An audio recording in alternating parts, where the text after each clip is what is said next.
21 coups de feu tirés en l'espace de quelques minutes à peine, dans un silence presque total au cœur d'une forêt de montagne. 17 d'entre eux atteignent leur cible. 4 personnes meurent sur un parking isolé, au cœur des Alpes françaises, un après-midi d'été qui semblait pourtant totalement ordinaire. 2 fillettes survivent contre toute attente. L'une âgée de 7 ans, blessée à l'épaule par une balle, assommée et littéralement laissée pour morte par celui ou ceux qui viennent de commettre ce massacre. L'autre, seulement 4 ans, restait silencieusement blotti au pied de sa mère à l'arrière du véhicule familial, indemne physiquement, mais n'ayant absolument rien vu ni compris de ce qui venait de se produire à quelques centimètres d'elle. Plus de 10 ans après les faits, malgré un dossier judiciaire colossal comptant aujourd'hui 90 tomes entiers, des centaines de témoins entendus sur plusieurs continents différents, et des milliers de pièces à conviction minutieusement examinées par les meilleurs experts scientifiques du pays, la justice française n'a toujours pas réussi à identifier, avec certitude absolue, le ou les auteurs de ce massacre.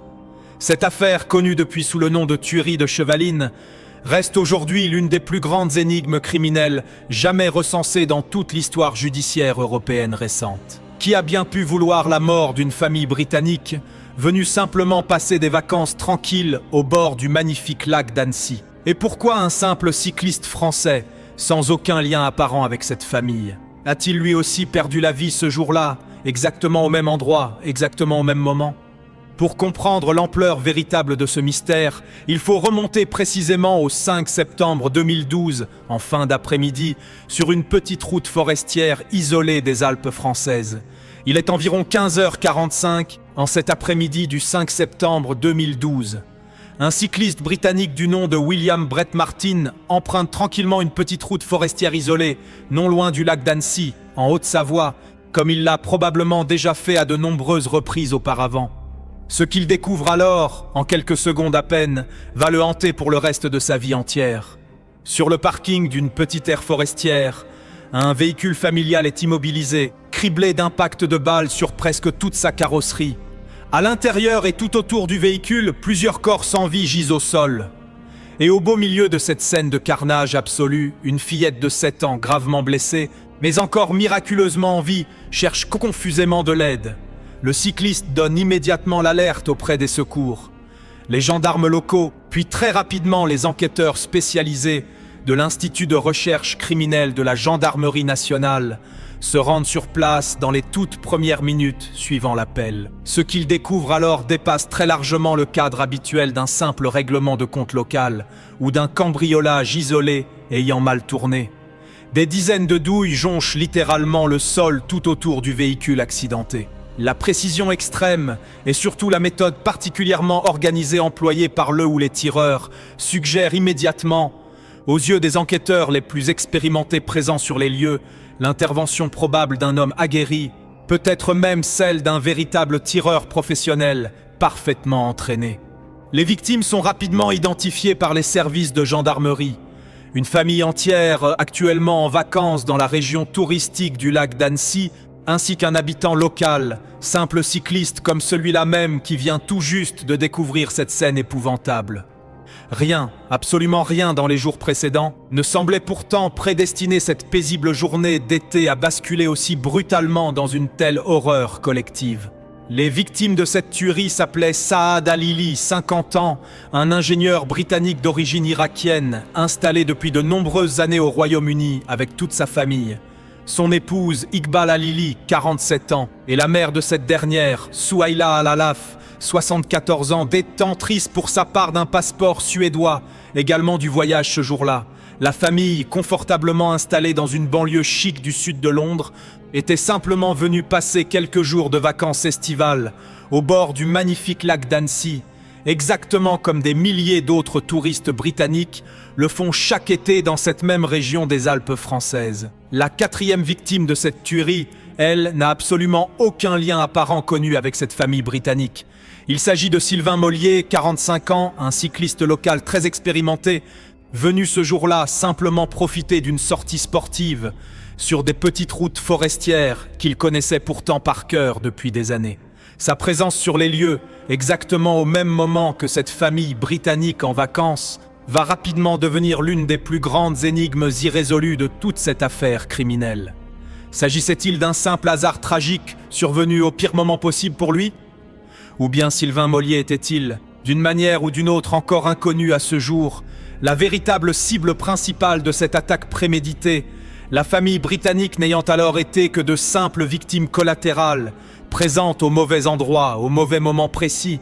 Deux fillettes du couple Alili survivent contre toute attente à ce massacre d'une violence inouïe. Zainab, l'aînée, âgée de 7 ans seulement, est retrouvée grièvement blessée par balle au niveau de l'épaule et également assommée d'un coup violent. Zena, sa petite sœur, âgée de seulement 4 ans, s'en sort quant à elle totalement indemne physiquement, cachée aux pieds de sa mère à l'arrière du véhicule familial, mais sans jamais avoir directement été témoin visuel de cette scène d'horreur absolue. L'arme utilisée lors de cette tuerie particulièrement méthodique est assez rapidement identifiée par les enquêteurs spécialisés en balistique. Il s'agit d'un pistolet Luger P06 de calibre 7,65 mm Parabellum, un modèle particulièrement ancien et rare, déjà très difficile à se procurer légalement à l'époque même des faits en 2012. 21 coups de feu au total sont tirés par l'arme en l'espace de quelques minutes à peine, dans un enchaînement d'une rapidité redoutable. 17 d'entre eux atteignent effectivement leur cible visée avec une précision presque chirurgicale. Une cadence de tir aussi soutenue et surtout une précision aussi implacable oriente immédiatement les enquêteurs vers l'hypothèse sérieuse d'un tireur particulièrement expérimenté, potentiellement même un véritable professionnel entraîné au maniement des armes à feu depuis de longues années. Cette hypothèse initiale va durablement influencer l'ensemble des orientations prises par l'enquête dans les mois suivants. Un simple différend de voisinage local ou un cambriolage improvisé qui aurait malheureusement mal tourné semble d'emblée assez peu compatible avec un mode opératoire aussi méthodique, aussi maîtrisé et aussi froidement exécuté. L'enquête judiciaire est officiellement confiée à la section de recherche de la gendarmerie de Chambéry, rapidement épaulée dans ses travaux par l'Institut de recherche criminelle de la gendarmerie nationale, l'une des unités scientifiques les plus pointues et les plus respectées de tout le pays en matière d'analyse criminelle. Plus de 60 gendarmes français, ainsi qu'une quarantaine de policiers britanniques supplémentaires vont être mobilisés simultanément sur cette seule affaire, dans le cadre d'une coopération judiciaire internationale d'une ampleur véritablement rare pour ce type précis de dossier criminel transfrontalier. Mais malgré ces moyens humains et matériels considérables déployés dès les premières heures, l'identité précise du tireur ou des éventuels tireurs impliqués reste, dès les toutes premières semaines d'enquête approfondie, absolument insaisissable pour l'ensemble des services concernés. Très rapidement après les faits, une première piste sérieuse émerge des investigations menées en parallèle des deux côtés de la Manche et va concentrer l'essentiel de l'attention médiatique et judiciaire durant plusieurs années consécutives. Les enquêteurs découvrent en effet que Saad Alili était alors en conflit ouvert et déclaré avec son propre frère aîné, Zaïd Alili, au sujet de l'héritage laissé en suspens par leur père, récemment décédé. Un différend familial portant sur plusieurs millions d'euros répartis entre argent liquide, biens immobiliers et comptes bancaires détenus à l'étranger, dont notamment un compte bancaire suisse créditeur de près d'1 million d'euros à lui seul. Les deux frères, autrefois proches, ne se parlaient officiellement plus depuis plusieurs mois entiers au moment précis où survient le drame de Chevaline. Le 24 juin 2013, soit près d'1 an après les faits, Zaïd Alili, alors âgé de 54 ans, est formellement interpellé par les services de la police britannique, soupçonné cette fois d'avoir personnellement participé à un complot organisé en vue de commettre un meurtre. Son domicile personnel, ainsi que le club de golf UP où il travaille alors comme gestionnaire, sont perquisitionnés en profondeur par les enquêteurs. Mais faute de preuves matérielles jugées suffisantes par la justice, il est finalement relâché quelques mois plus tard, sans qu'aucune charge officielle ne soit véritablement retenue contre lui par les autorités judiciaires britanniques compétentes. La police française, elle, continuera pourtant longtemps à le considérer publiquement comme son principal suspect numéro 1 dans ce dossier pendant plusieurs années supplémentaires. Zaïd Alili clame vigoureusement son innocence totale dans plusieurs interviews exclusives accordées à la presse britannique. Il reconnaît ouvertement l'existence du conflit familial autour de l'héritage, mais nie catégoriquement toute implication personnelle dans l'organisation de cette tuerie. Il accuse même, à demi-mot mais publiquement, la police française de chercher activement à protéger quelqu'un dans cette région précise, suggérant ouvertement que la véritable cible de cette attaque n'était peut-être pas sa propre famille, mais bien le cycliste français retrouvé mort à leur côté ce jour-là. Une accusation grave qui va, elle aussi, ouvrir toute une nouvelle branche parallèle de l'enquête criminelle en cours. Pendant que cette piste purement familiale continue activement d'être explorée par les enquêteurs des deux pays, un détail particulièrement troublant, presque surnaturel tant il paraît improbable, refait alors surface au cœur même du dossier judiciaire. Entre 1999 et 2001, plusieurs années avant son mariage avec Saad, Iqbal Halili avait séjourné durablement aux États-Unis sous un prénom d'emprunt, se faisant alors appeler Kelly. Elle y avait rencontré puis rapidement épousé un entrepreneur américain du secteur du bâtiment du nom de James Dudley Thompson, avant de finalement divorcer de lui seulement 2 petits jours à peine après la célébration officielle de leur mariage. Or, ce même James Dudley Thompson décède subitement d'une crise cardiaque à Natchez, dans l'État du Mississippi, précisément le 5 septembre 2012, vers 15 heures locales. Soit très exactement 7 heures seulement après le déroulement de la tuerie de Chevaline, à des milliers de kilomètres de distance, sur un tout autre continent. Malgré les doutes sérieux exprimés publiquement par sa propre sœur concernant les circonstances exactes de décès aussi soudains que troublants, absolument aucune autopsie sera jamais pratiquée sur son corps, rapidement enterré dans sa ville natale du Mississippi, sans que la moindre analyse médico-légale approfondie ne soit ordonnée par les autorités locales américaines. Une coïncidence pour le moins troublante, encore aujourd'hui jamais formellement expliquée par les enquêteurs français en charge du dossier, qui n'ont eux-mêmes jamais réussi à établir de lien de causalité véritablement certain entre ces deux événements distincts, survenus pourtant le même jour précis, sur 2 continents entièrement différents.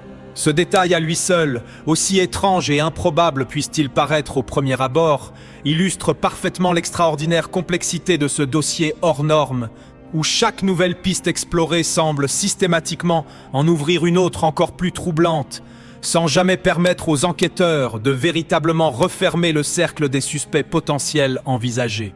Une autre piste, bien plus inquiétante encore aux yeux de certains observateurs avertis de cette affaire, va également retenir durablement l'attention des enquêteurs au fil des différentes phases de l'instruction judiciaire. Saad Halili exerçait alors la profession d'ingénieur dans un domaine hautement technique et particulièrement sensible. Les enquêteurs découvrent, au cours de leurs investigations, qu'il conservait, de manière véritablement méticuleuse et systématique, l'enregistrement complet de la totalité de ses conversations téléphoniques professionnelles et personnelles, une habitude pour le moins inhabituelle, voire franchement suspecte, pour un simple particulier sans lien apparent avec des activités sensibles. Le procureur d'Annecy, officiellement en charge de ce dossier, ira même jusqu'à déclarer publiquement, lors d'un point presse resté célèbre, que Saad Halili possédait alors en sa possession personnelle davantage de documents et de matériel technique que ne l'aurait raisonnablement justifié sa seule fonction professionnelle officielle déclarée auprès de son employeur. Une hypothèse bien plus vaste et bien plus troublante encore est alors évoquée ouvertement par le procureur lui-même devant l'ensemble de la presse internationale rassemblée, celle d'un possible lien direct avec l'espionnage industriel international, voire même avec l'implication active de services de renseignement étrangers, sans que cette piste spécifique ne puisse, à aucun moment de l'enquête, être formellement confirmée ni totalement écartée avec certitude absolue par les services compétents. Cette théorie, aussi spectaculaire et digne d'un roman d'espionnage puisse-t-elle paraître au premier abord, illustre malgré tout parfaitement la difficulté extrême rencontrée en permanence par les enquêteurs pour cerner véritablement le mobile réel de cette tuerie complexe. Différend familial autour d'un simple héritage, cible mal identifiée visant en réalité le cycliste français présent sur les lieux, ou affaire bien plus vaste encore, dépassant très largement le cadre habituel d'un simple conflit privé entre particuliers. Absolument aucune de ces 3 théories concurrentes n'a, à ce jour précis, pu être définitivement et totalement écartée par la justice française compétente. D'autres pistes d'investigation plus concrètes en apparence au premier abord vont elles aussi mobiliser durablement d'importantes ressources policières, avant de finalement s'effondrer complètement, les unes après les autres, au fil des mois d'enquête approfondie.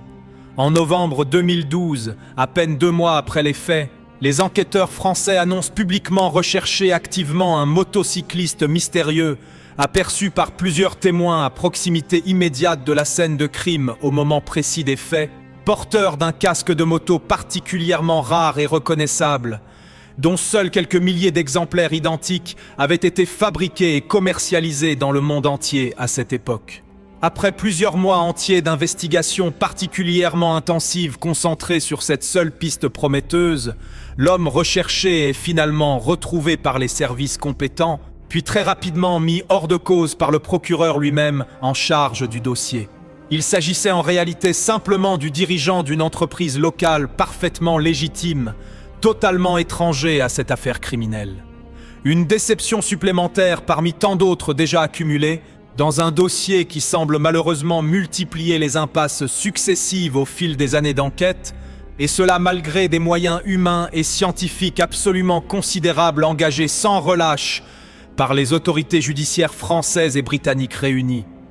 Au total, ce sont plus de 90 tomes entiers de procédures judiciaires, des centaines de témoins différents entendus sur plusieurs continents distincts, et des milliers de pièces à conviction soigneusement analysées une à une qui composent aujourd'hui ce dossier véritablement hors norme.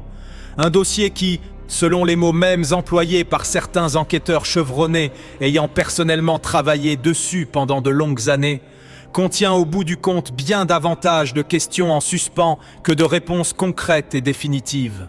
12 années entières après le déroulement des faits, l'enquête sur la tuerie de Chevaline n'est pourtant toujours pas officiellement abandonnée à ce jour par la justice française compétente. Le dossier complet est aujourd'hui confié au pôle spécialisé dans le traitement des affaires non résolues du tribunal judiciaire de Nanterre, une unité entièrement dédiée aux enquêtes les plus anciennes et les plus complexes de tout le territoire national. Ce que l'on appelle communément aujourd'hui les cold cases à la française. De nouvelles expertises génétiques particulièrement poussées tant sont d'ailleurs régulièrement ordonnées sur différents éléments matériels prélevés sur la scène de crime originale à l'époque même des faits, profitant pleinement des avancées scientifiques considérables réalisées depuis en matière d'analyse ADN moderne, largement plus performante qu'en 2012. Une reconstitution complète et minutieuse de la scène du crime est même organisée, plus de 10 ans après le déroulement initial des faits, sur un site militaire spécialement aménagé en région parisienne, permettant ainsi aux juges d'instruction actuellement en charge du dossier de mieux appréhender, dans ses moindres détails matériels et chronologiques, le déroulement exact et précis de cette tuerie demeurée à ce jour totalement inexpliquée. Un signe manifeste et encourageant que, malgré l'écoulement considérable du temps depuis les faits initiaux, la justice française refuse encore aujourd'hui fermement de considérer ce dossier particulier comme définitivement clos, contrairement à d'autres affaires criminelles pourtant similaires ayant fini, elles, par être purement et simplement abandonnées, faute d'éléments nouveaux véritablement exploitables par les enquêteurs. Aujourd'hui, plus de 12 années après cette tragédie effroyable, survenue sur un simple parking isolé au cœur des Alpes françaises, la tuerie de Chevaline demeure toujours, sans conteste possible, l'une des plus grandes énigmes criminelles jamais recensées dans toute l'Europe occidentale contemporaine. Les 2 fillettes survivantes de cette tuerie, Zainab et Zena, ont depuis grandi loin de tous les projecteurs médiatiques internationaux, élevées avec attention par le reste de leur famille au Royaume-Uni, portant malgré tout en elles, pour le reste de leur existence entière, le souvenir traumatique indélébile d'un drame collectif dont elles ne connaîtront peut-être jamais, de leur vivant, la véritable explication définitive. Différend familial autour d'un héritage financier de plusieurs millions d'euros. Cible réelle visant en fait depuis le départ le simple cycliste français retrouvé mort à leur côté ce jour-là précis. Ou affaire bien plus vaste et bien plus complexe encore, mêlant possiblement espionnage industriel international et services de renseignement étrangers opérant dans l'ombre. Absolument aucune de ces différentes pistes concurrentes n'a, à ce jour précis, pu être définitivement confirmée par la justice, ni même totalement et complètement écartée par les enquêteurs compétents. Ce que révèle surtout cette affaire particulièrement complexe, c'est l'extraordinaire capacité d'un crime d'une violence aussi extrême à résister, année après année, à l'ensemble des outils pourtant modernes et sophistiqués de l'investigation criminelle contemporaine, et cela malgré des moyens humains et scientifiques absolument considérables déployés, sans le moindre relâche pendant plus d'une décennie entière consécutive. Qui a réellement tué la famille Halili ainsi que Sylvain Mollier ce 5 septembre 2012 sur cette petite route forestière isolée des Alpes françaises. 12 longues années plus tard, cette question fondamentale reste, dans son intégralité la plus totale, encore et toujours entièrement posée.